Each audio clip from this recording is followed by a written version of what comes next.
আসসালামু আলাইকুম। কি অবস্থা সবার? কেমন আছেন সবাই? আশা করি আলহামদুলিল্লাহ সবাই অনেক বেশি ভালো আছেন। আপনাদের দোয়া এবং ভালোবাসায় আমিও ভালো আছি। গতকালকে আমি আর আব্বু বের হই নিউ মার্কেটের উদ্দেশ্যে কিছু কেনাকাটার উদ্দেশ্যে। তো রাস্তায় বের হওয়ার পরে দীর্ঘ এক লাইন তেলের পাম্পে দাঁড়িয়ে আছে অনেক ড্রাইভার, অনেক বাইকার, অনেক কার ড্রাইভাররা। তো আমরা দেখতে, দেখতে অলমোস্ট ল্যাব 8 পার হয়ে চলে আসছি।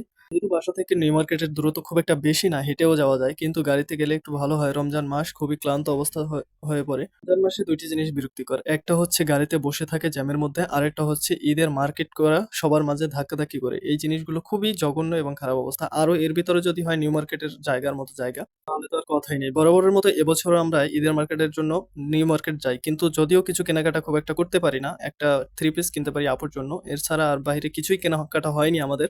কারণ এমন বাজে অবস্থা, রোজা রেখে এই অবস্থায় কখনোই মার্কেট করা সম্ভব না। তারপরেও অনেক মানুষ দেখা যাচ্ছে করে। তো আমরা দেখতে, দেখতে অলমোস্ট প্রায় সন্ধ্যার কাছাকাছি চলে এসেছে। তো আমরা খাবার খুঁজছিলাম। কিছু একটা নিয়ে বসে পড়বো। যেহেতু ইফতারের সময় হয়ে গেছে।